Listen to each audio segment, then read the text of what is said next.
Astrology simplified bye Chaure में आपका स्वागत है। आज हम चर्चा कर रहे हैं न्याय के जो देवता हैं शनि देव जी, उनके बारे में हम बात करेंगे। वैदिक ज्योतिष में शनि देव को न्याय का और कर्म का देवता माना गया है। कुंडली में अगर शनि की स्थिति को अगर हम देखते हैं तो इसमें कई तरह के शुभ योग अशुभ दोष दोनों बनते हैं।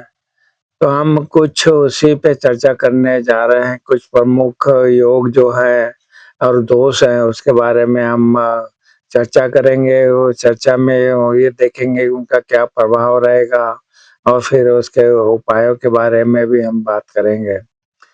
तो सर्वप्रथम तो शनि द्वारा जो बनने वाले जो है प्रमुख शुभ योग है उसकी बात करें तो जो कि सस महापुरुष योग जिसके बारे में आपने भी सुना होगा, कोई नया नहीं है। ये पंच महापुरुष योगों में से एक होता है और ये जब बनता है कि जब शनि जी कुंडली में केंद्र स्थान जो पहला चौथा सातवां दसवां भाव रहता है, अगर इस भावों में अगर वो अपनी खुद की राशि जो है मकर राशि है और कुंभ राशि है, अगर ये सौ राशि के होके बैठते हैं या तुला राशि मान लो केंद्र में आती है तो यहाँ भी शनि उच्च के हो जाते हैं। तो इसके प्रभाव से ये सस महापुरुष योग बनेगा। अब इसके जो प्रभाव क्या होगा, ये जो व्यक्ति जो है जिसकी कुंडली है वो दुर्द्यावी होगा, बुद्धिमान होगा और उसका जो समाज में है सम्मानित होगा। बात करें राजनीति व्यवसाय या उच्च पदों की बात करें तो ये उसमें सफलता जरूर हासिल करते हैं और जो ये भूमि है भवन है ये भी उसके पास पर्याप्त मात्रा में रहेगी और संपत्ति भी अच्छी होगी। इसके बाद एक योग बना है, गदा योग बनता है। ये कैसे बनता है, यदि कुंडली के दो समीपवर्ती केंद्र भावों में सभी शुभ ग्रहों और शनि भी अपनी अच्छी स्थिति में हो तो इसके प्रभाव से जो गदा योग बनेगा तो व्यक्ति को आर्थिक संपत्ति देता है। आर्थिक संपन्नता मिलने के साथ साथ तो ये शारीरिक शक्ति और शत्रुओं पर विजय भी प्राप्त करता है। अभी शुभ योगों के बाद में अगर हम बात करेंगे कि जो अशुभ दो योग बनते हैं अशुभ दोष बनते हैं उसमें तो जगत प्रसिद्ध शनि की साढ़े सती और ढैया है। इस ये जो योग बनता है ये जब गोचर जो है ये गोचर के ऊपर आधारित होता है। साढ़े साती जब भी आती है तो शनि का जो है जन्म राशि जो चंद्र राशि है अगर 12वें रहता है या पहले भाव में रहता है या दूसरे भाव में रहता है, इन भावों से जब शनि ढाई ढाई साल के लिए गुजरते हैं तो पूरे 7.5 वर्ष जो ये चलता है तो इसको साढ़े साती के रूप में कहा जाता है। ढैया के लिए ये है कि जब शनि जन्म राशि से चौथे या आठवें भाव में गोचर करता है तो ये 2.5 वर्ष चलती है, इसे ढैया कहते हैं और इसका जो प्रभाव है वो मानसिक तनाव देता है। जो कार्य है उसमें रुकावटें आती है, आर्थिक तंगी भी मिलती है, शारीरिक कष्ट भी होता है और पारिवारिक जो कला है वो भी होता है। बाद में जो दूसरा है विश्व दोष बनता है। ये कुंडली में किसी भी भाव में जब शनि और चंद्रमा की मान लो युति होती है, जिसे हम एक साथ बैठना कहते हैं, या दोनों एक दूसरे पे दृष्टि डाल रहे हो तो ये योग बन जाता है और इसका प्रभाव ये रहता है कि व्यक्ति जो अत्यधिक मानसिक तनाव डिप्रेशन और जो नकारात्मक विचार है उसको घिरे रहते हैं। माता का स्वास्थ्य पे भी बुरा असर पड़ता है और जो हमारा संचित धन है उसका भी नुकसान होता जाता है।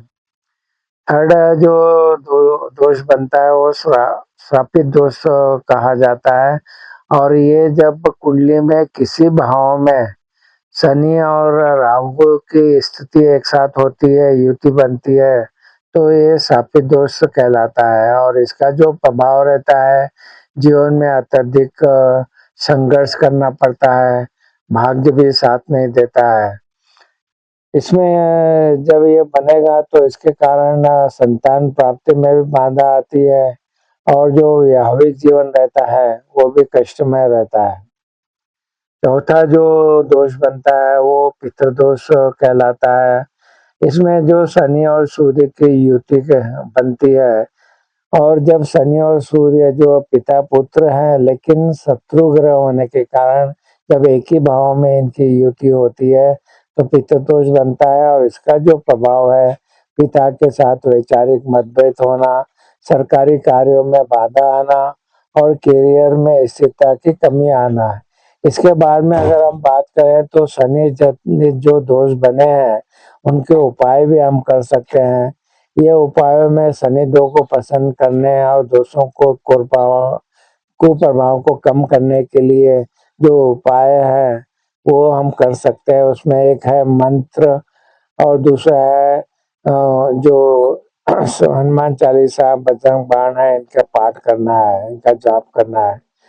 तो प्रति शनिवार को जो आप मंत्र का जाप करेंगे, उसमें ओम सम शनिश्चराय नमः का 108 बार जाप करना है और बाद में शनिवार के दिन अगर आप हनुमान चालीसा या बजरंग बाण का पाठ करते हैं, तो ये जो पाठ करेंगे तो हनुमान जी के जो भक्त हैं, वो उनको शनिदेव परेशान नहीं करते हैं। इसलिए हमें हनुमान चालीसा और बजरंग बाण का पाठ करना चाहिए।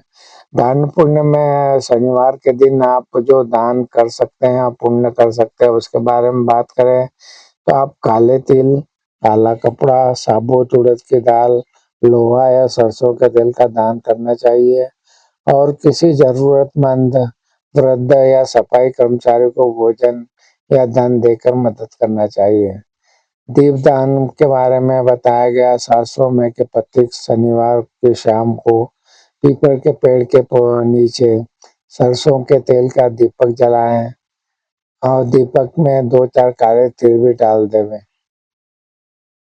आपको अपनी जीवन शैली में भी बदलाव लाना चाहिए। शनि अगर आप जीवन शैली में बदलाव लाते हैं, जैसे कि आलस्य का आप त्याग करते हैं, इससे क्या होगा कि शनि अनुशासन का ग्रह है और परिश्रम का ग्रह है, तो इसलिए आलस्य का अगर त्यागते हैं तो शनि अपना अच्छा अ, अपना प्रभाव देते हैं।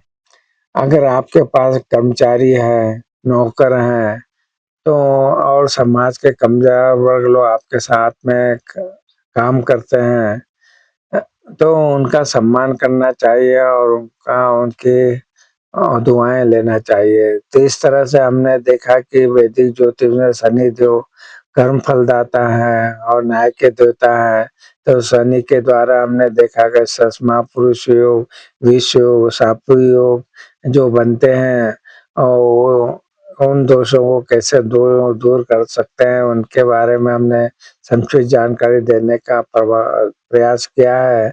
तो ये जो प्रभाव है जातक के जीवन में पड़ सकते हैं, तो शनि के जो योग और दोष है उनको उपाय कीजिए और जो उपायों से आपको ज़रूर उनके प्रभाव कम होंगे। ये जब भी इनकी दशाएँ, अंतर्दशाएँ जो ग्रहों की आती है, जब ये प्रभाव में आते हैं और उस समय आपको जो बताए हैं, वो उपायों को करने से आपको ज़रूर राहत प्राप्त होगी।